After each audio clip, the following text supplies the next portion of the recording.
요한복음 11장. 나사로라고 하는 사람이 병이 들었습니다. 나사로는 마리아와 마리아의 언니 마르다와 함께 베다니라는 마을 사람이었습니다. 마리아는 주님께 향유를 붓고 자기의 머리카락으로 주님의 발을 씻어 주었던 바로 그 여인입니다. 마리아의 오빠 나사로가 병이 든 것입니다. 나사로의 여동생 마리아와 마르다는 예수님께 사람을 보내 주님께서 사랑하시는 이가 병이 들었습니다. 라고 전했습니다. 예수님께서 이 말을 듣고 말씀하셨습니다. 이 병은 죽게 될 병이 아니라 하나님의 영광을 위한 것이다. 이 병으로 말미암아 하나님의 아들이 영광을 얻을 것이다. 예수님께서는 마르다와 마리아 그리고 오빠 나사로를 사랑하셨습니다. 하지만 예수님께서는 나사로가 병들었다는 말을 듣고도 지금 계신 곳에서 이틀을 더 지내셨습니다. 이틀 후 예수님께서는 제자들에게 다시 유대 땅으로 가자고 말씀하셨습니다. 제자들이 예수님께 말했습니다. 하지만 선생님, 방금 전에 유대인들이 주님을 돌로 쳐 죽이려고 하였는데 다시 그곳으로 가려고 하십니까? 예수님께서 대답하셨습니다. 하루 중 낮이 12시간이나 되지 않느냐? 사람이 낮에 걸어 다니면 그는 이 세상의 빛을 보기 때문에 넘어지지 않는다. 그러나 밤에 걸어 다니면 그 사람 속에 빛이 없으므로 넘어진다. 예수님께서 이 말씀을 하신 후에 이렇게 덧붙이셨습니다. 우리 친구 나사로가 깊이 잠들었으니 그를 깨우러 가야겠다. 그러자 제자들이 말했습니다. 주님, 나사로가 잠들었다면 낫게 될 것입니다. 예수님께서는 나사로가 죽은 것에 대해 말씀하셨지만 예수님의 제자들은 나사로가 정말로 잠을 자고 있는 것으로 생각했습니다.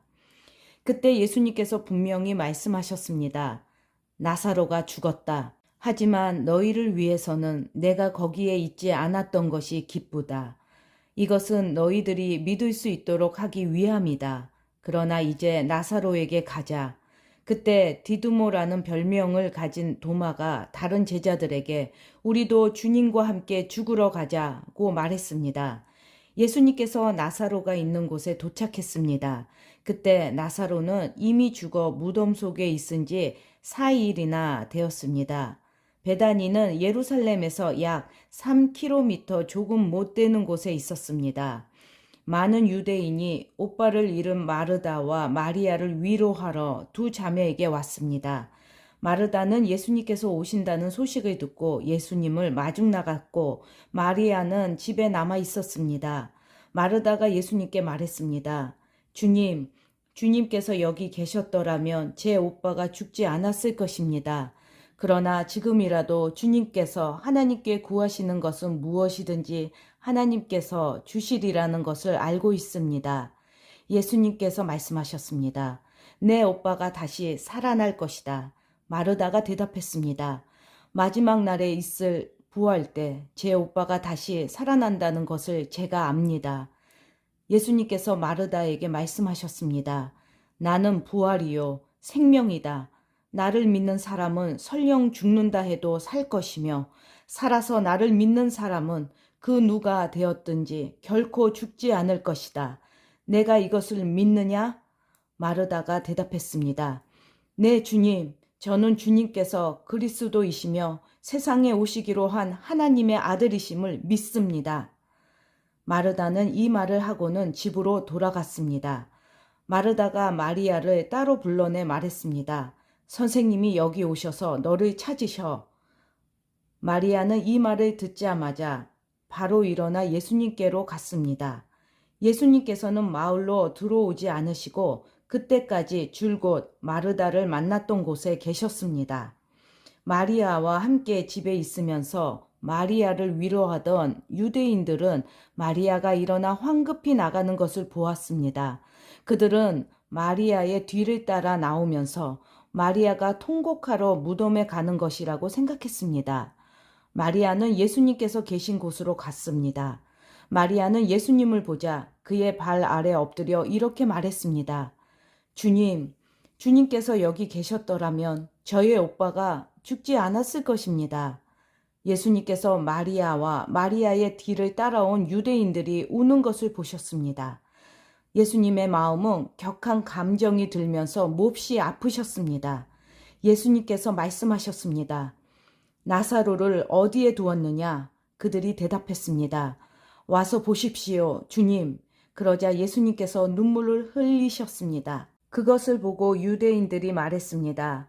예수님께서 나사로를 얼마나 사랑하였는가 보아라. 그러나 그들 중에는 앞 못 보는 사람의 눈도 뜨게 한 사람이 나사로가 죽지 않게 할 수는 없었나? 라고 말하는 사람도 있었습니다.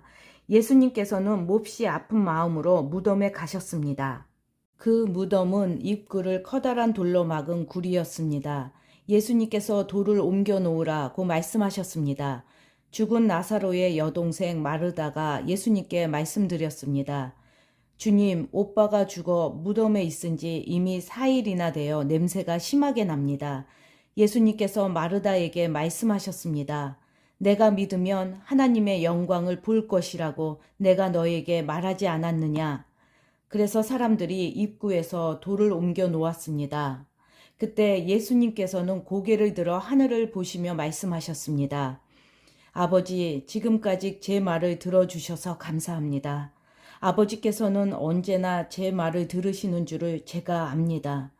그러나 저는 주위에 있는 이 사람들을 위하여 그들이 아버지께서 저를 보내셨음을 믿게 하기 위하여 이 말을 한 것입니다.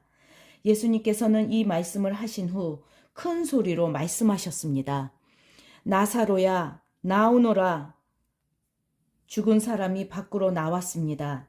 그의 손과 발은 천으로 감겨져 있었으며 얼굴도 천으로 둘러싸여 있었습니다. 예수님께서는 사람들에게 천을 풀어주어 다니게 하여라 하고 말씀하셨습니다. 마리아에게 조문하러 왔던 유대인들은 예수님께서 하신 일을 보고는 그분을 믿었습니다. 그러나 그들 중 어떤 유대인들은 바리새인들에게 가서 예수님께서 하신 일을 일러 바쳤습니다. 그러자 대제사장들과 바리새인들은 사내들인을 열어 의견을 물었습니다. 어떻게 하면 좋겠습니까? 이 사람은 많은 표적을 행하고 있습니다. 만일 우리가 이 사람이 하는 대로 계속 내버려 둔다면 모든 사람이 그를 믿을 것입니다.